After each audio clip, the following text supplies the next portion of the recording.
David Gellis joins us from the New York Times. He wrote a story over the weekend titled, "At Boeing, CEO Stumbles Deep in a Crisis." And Scott Brenner, former associate administrator at the FAA. Gentlemen, it's good to see you both. Thanks for being with us today. David, quite a piece.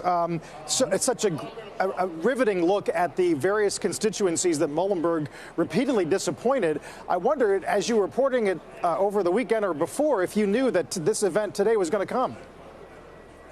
No, we didn't know it, but listen, you said it. Just about every key stakeholder has been frustrated with Dennis's performance. The FAA has routinely felt like he was front-running them, trying to ask them to certify this plane before they were ready.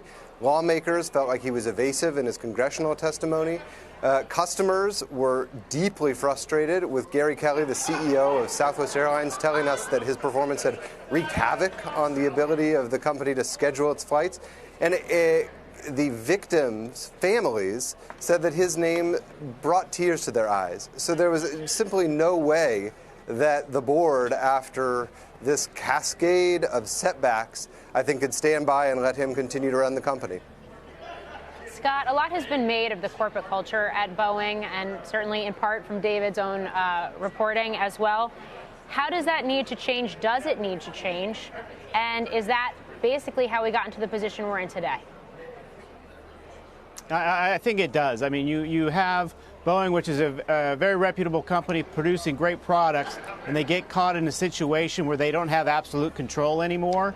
And normally they push the data, and the data they believe should answer any questions. And here we have a situation where the data is not answering all the questions. They are having problems with the FAA, I understand, where they are being more, I don't want to use the word arrogant, but they're not being as cooperative as they probably should be.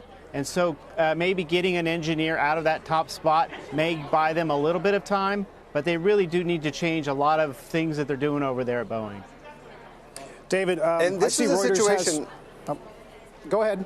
I was just going to. This is a situation where data wasn't going to get them out of this, and that has been the key. You know, Dennis was an engineer. He was trying to do this essentially by an engineer's playbook, and he kept trying to be optimistic. And time and again, he got out ahead of himself and wound up promising things that he simply couldn't deliver. And instead, he needed to be working to repair relations with his regulator, to calm the nerves and be transparent with customers, and none of that was happening.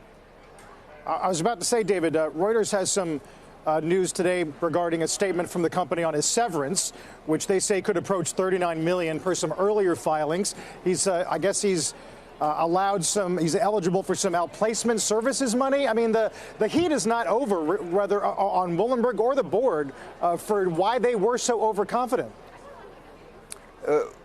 As for his compensation, the company just told me before I came on the air that they are not making any announcements on that. And I understand, according to my sources, that they're still, frankly, trying to figure out exactly what his package is going to be. So we just have to stay tuned on that.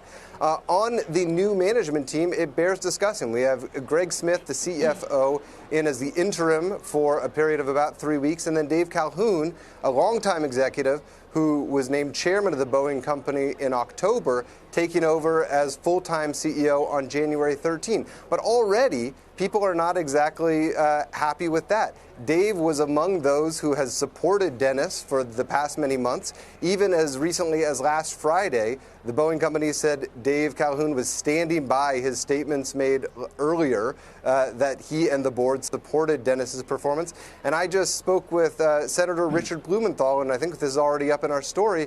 He says that Dave is not, the fix. Dave was part of this culture, and he, in fact, in his interview with me, called on Dave to come testify as soon as possible, because he believes that Dave is simply representative of the same culture that got us to where we are today.